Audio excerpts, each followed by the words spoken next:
Hey everybody, Jim Fannin here. Welcome to Living in the Zone podcast. This show is for coaches, parents, players who want to go to the next level in performance. And if you're looking to be the best that you can be, or you've got someone in your life you'd like to help them be the best that you can be, make sure to subscribe, make sure to like, make sure to follow the podcast, and make sure to share it with the people that you really care about. Last week we talked about a pretty depressing subject, depression. And we call depression in the SCORE system. I've been a coach for over 50 years, and I've used the SCORE system. It's an acronym for self-discipline, concentration, optimism, relaxation, and enjoyment. And we've used the SCORE system to help all my clients be the best that they can be. And I'm known as the zone coach, which means I help people get into that purposeful, calm zone state. Well, the polar opposite of that, I talked about last show, is depression, because it's everywhere. I've never seen our country, I've never seen the world every day walk a gauntlet of negativity. And what happens when it falls back on you?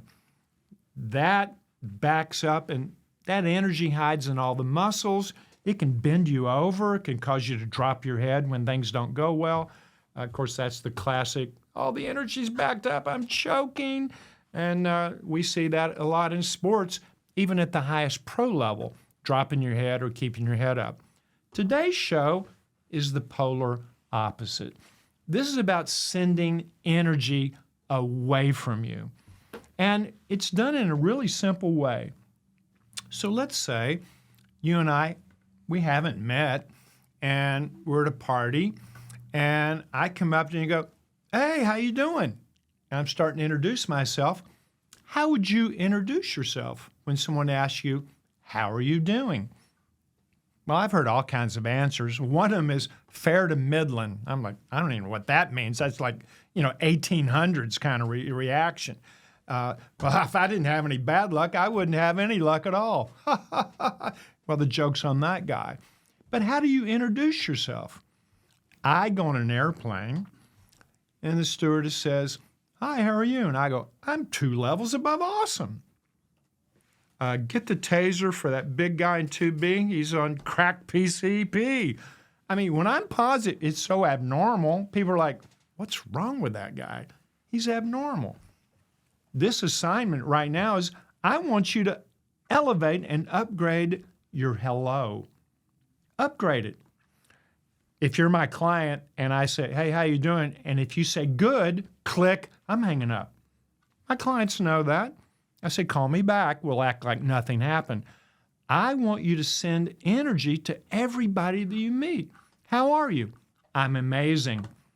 Awesome. I'm great. If I'd be any better, I'd be twins. I'm 3 levels above incredible. I woke up today and saw eagles flying below me. Now, that's extreme. I get that. But be consistent. Here's another thing. This is about sending energy. When you tell someone how you are and how you feel, you're also going to get their reaction back, which is going to help you help them if that's the situation. Sending your energy not just with, I'm awesome, but send it with a big smile. Now, we know from research, especially in the last 4 years, we discovered in the frontal lobe mirror neurons, mirror on the wall. Mirror neurons located right here. So when I smile, I'll get a smile back. Mirror neurons. This is about sending energy away from you, not letting it back up on you, because when it does, where does it go? We talked about that. It goes into the muscles. It goes into the jaw, and it stifles all 10 body systems. Stifles it, slows it down. Any negativity. It will cause you to hold a cold 50% longer than you would have to, or a virus. It will cause accidents to happen that you haven't had any, but why am I falling? Look, I hurt my hand. How did I do that? I don't know. Was I thinking something negative? Maybe. I got to go back and look at it. Everything that we do, it's about energy. Every thought you have is kinetic energy. So when you walk into a room, are you invisible? Or does all heads turn to you when you walk into the room? I've literally taken every one of my high-level clients and had them practice walking into the room. I did that with Alex Rodriguez in 1996. I did that with Alex Rodriguez when he played for the Mariners. You'll need to unlock your iPhone first. She must not want me to say that. Here, I got it. Just turn it off. I'll just put on mute. Yep, I got it. Right? Yep. Yeah, it's on mute. You're good. I did this with Alex Rodriguez in 1996 when he played for the Mariners. Literally practicing walking into a new arena, a new room. Walk in like you own the place. Let me give you another example. You're going to a restaurant that you've never been to, but you heard it was great, the reviews are great, and you've got a reservation, and you show up at 7 p.m., and you've got a party of 4 with you. Walk up and say, I'd like to see the owner, please. Is anything wrong? Oh, no, nothing's wrong. Or they may say, well, the owner's not here, but the general manager, well, I'd like to see the general manager. Is everything okay? Absolutely. Then the general manager comes out. I usually give him my business card, and I go, I have heard so much about your restaurant. I couldn't wait to be here. I had to meet you because I know that everything revolves around the owner, the general manager, the cook, and everybody else. And I know your reputation is because of you, and I just wanted to look you in the eye and tell you that, and I can't wait to be here. And do you have any recommendations of what I should eat tonight? I'm looking forward to it. No one does that. I stand out. The next time I go to the restaurant, guess who doesn't need reservations? If you come to where I live, people think I'm the mayor. I'm not the mayor, but I give energy, and I want you to give that energy because it's going to come back to you in so much positivity. Give some good energy, you get some energy back. And I think that's missing today. We don't look each other in the eye long enough to discern eye color. We don't tell everybody how awesome we are when we meet them. How you doing? Man, good. Upgrade your hello. How about your goodbye? How is your goodbye? Hey, it's great to meet you. Are you looking the person in the eye, shaking their hand? It's great to meet you. But don't say goodbye. That's so final. Looking forward to seeing you again. Can't wait until we meet again. Those are great. See you soon. And that is bonding you with that person. Have a greeting. How you doing? I'm awesome. You know why I always say I'm awesome? It's not that I'm actually awesome. It's that Jim's in awe of the score system. And more importantly, I'm in awe of my subconscious mind, which can control pretty much everything. This show is about managing your thoughts so that you can manage your on-field performances, your business performances, and just your performances with your family, your friends, and strangers that you meet in everyday life. And now, who's in the zone?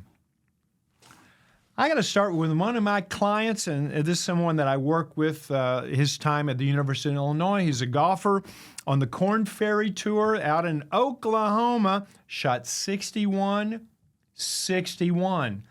When you shoot a 61 in golf, you're in a zone state, but then when you can back it up with another 61, and he went on to go minus 33, Adrien Dumont de Chassart, you are in the zone. What a great performance. And guess what? You're back on the PGA Tour. Congratulations. What a zone performance. So who else is in the zone? I got to go with birthday boy last night, or Monday night, Trevor Lawrence.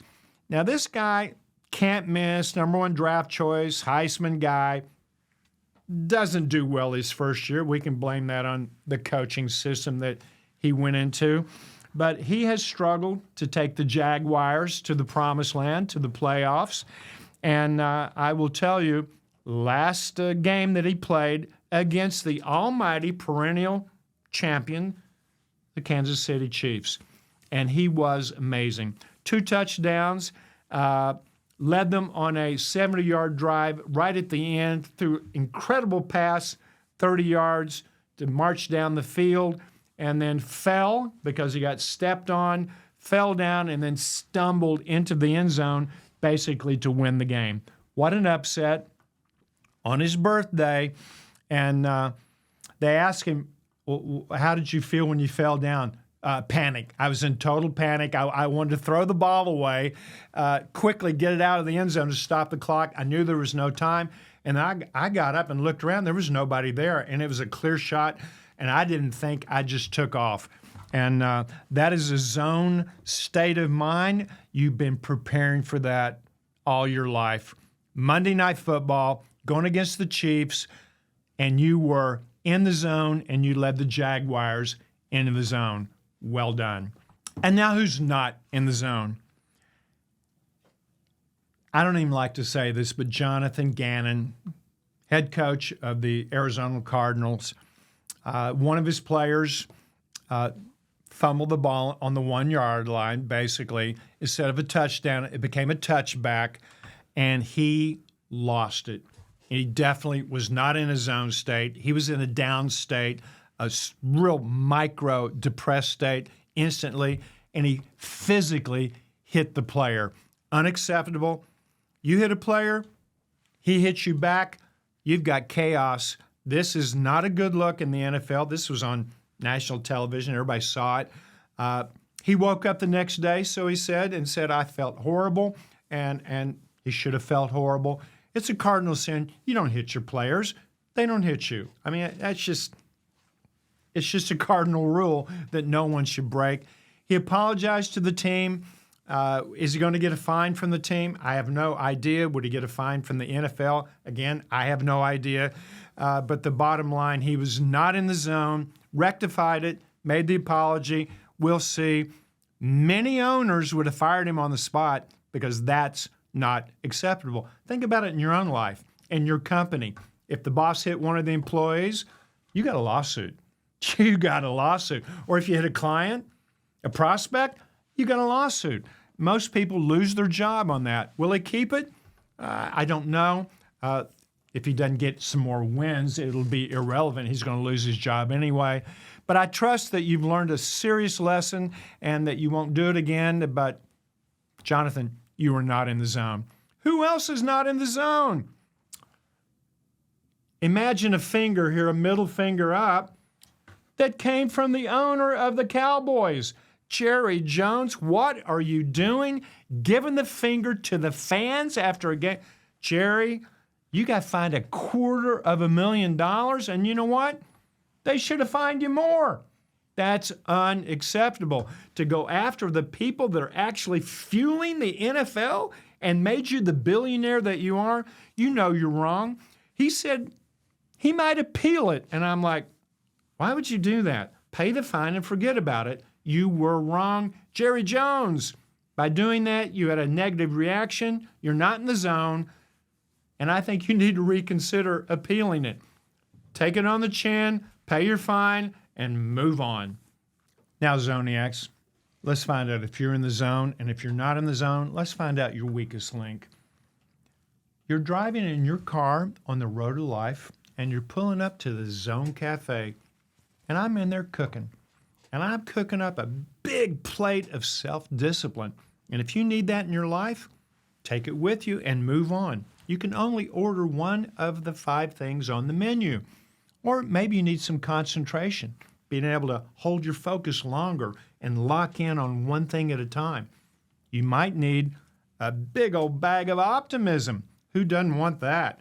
That's going to give you a lot of things, especially that belief and expectancy that you might need to go that extra level to reach your vision.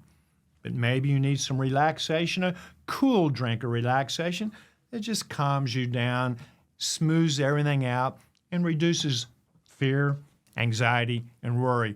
but you might need the Happy Meal because we got one. And as soon as you have that Happy Meal of enjoyment, the last letter in the word score, the end product of the score system itself, once you have that, that's going to put a little pep in your step, a smile on your face, and you'll be able to handle pretty much anything you need to handle. So take right now, what do you need? You may say, hey, Jim, I got it together, man. I'm balanced. I don't need anything. And I'm saying, well, drive on by and come back when you need something. Because the score system is for you. I discovered it, and all the tools, I created it for everybody. And everybody in the world has a score level. How's your attitude? How's your mindset? How's your score level? It's the same question. And now you know you can go to the Zone Cafe and choose any one of those 5, and that's going to change the dynamic in your overall attitude and help you be the genuine, authentic best that you can be. And now, let's go to the final word. Are you someone that everybody should meet? And when you meet them, are you so memorable that they don't forget you? And do they know your name? And when you introduce yourself, if you add silence between your first and second name, my name is Jim Fannin. When I add silence between my first and second name to someone I'd never met, that increases their listening retention. I'm going to be memorable to that person. My name is Jim, and then you slightly go for them while I'm shaking their hand, Fannin, Jim Fannin. Now, I didn't learn this recently. I learned this when I was 5 years old. My mother, God rest her soul, made me practice on how to go into a room. I was an only child living up in the hills, and we're now moving down to the big city. And I'm going into a 3rd grade class, and I don't know one person, and I didn't want to go. My mom helped me practice walking into the room and lighting the room up. Hey, everybody. And I'm not cocky, I'm not arrogant, but my mom said, do you know how many people feel that way when they walk into the room? You need to make them feel good. Because what had happened, I'd gone to a birthday party at 5, and my mother, it was next door to my house, so it wasn't a big deal. I didn't talk to any kid there. And the parent of the birthday girl, Lorraine, told my mom, is Jimmy okay? He didn't talk to anybody. He sat in the corner, shy, didn't say a word. And that's when my mom had that conversation with me. Everybody else felt bad when they do that. Did you feel bad? I did, Ma. I didn't feel good. I didn't know anybody. Would you want anybody else to feel like that? I wouldn't want anybody to feel like that. That's why you need to walk into a room and introduce yourself to everybody so no one ever feels like you felt. And that somehow clicked in my mind and resonated. And from that day forward, when I walk into the room, you can tell that Jim's here. My energy's here. I'm not walking in the room on my phone. I'm not walking in the room thinking about the past. I'm not walking into a new room or a new venue with anything except I'm here. And you can feel that I'm here. Looking people in the eye, tell them your name, saying hello, I'm awesome, and then also saying goodbye mentally and physically. You're going to do that, you're going to see everybody change around you. And stay tuned for the final word. I've got a couple more tips I want to give you on how to take your energy and send it out so that you can be the genuine, authentic best that you possibly can be.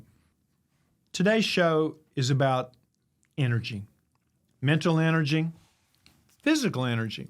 And it's about not allowing energy to back up like a toilet and go into the jaw and go into the other muscles and wreak havoc maybe in my batting swing or my golf swing or even my jump shot. Once stress gets into the basics of whatever you're doing, even sales, once stress gets in there, everything goes awry. Everything's up for grabs. Upgrade your hello. How are you? I'm awesome. And when you say your name, make sure they feel the energy with that name. That's your brand. Add silence between your first and last name. My name is Jim Fannin. And when I say my second name or you say it, slightly come forward. My name is Jim Fannin. How are you doing? Looking people in the eye long enough to discern eye color. In the next 7 days, I want you to collect as many hellos, many smiles as possible. And this is the mental boomerang. You're going to find that when you start giving energy, even to strangers, family, looking people in the eye, once you give energy, it's a mental boomerang and you'll get a smile back. Your homework assignment, tomorrow, I want you to collect 20 smiles. Collect them like a collector. How you doing? I give a smile, mirror neurons, I get a smile back. And I've said this many times before, I like going to the guy that looks like an axe murderer. He's got a scowl on his face. He looks, I don't know what he is or what he does, but everybody's in the airport kind of moving away. Oh, I'm going to make that guy smile. I come up, give him a toothy grin. How you doing? You know what I find out when he smiles back? He's a big old teddy bear. He wasn't a mean guy at all. He had a lot of tats, but that had nothing to do with his genuine internal kindness. Let's go, everybody. Let's go, Zoniacs. Send your energy where you want it to go, and you're going to get some energy back, the mental boomerang. And now, have an awesome week. Keep life simple. Get up positive, go to bed positive, and be in the zone, because that is the only place to be. Until next week, I'm Jim Fannin. Be in the zone.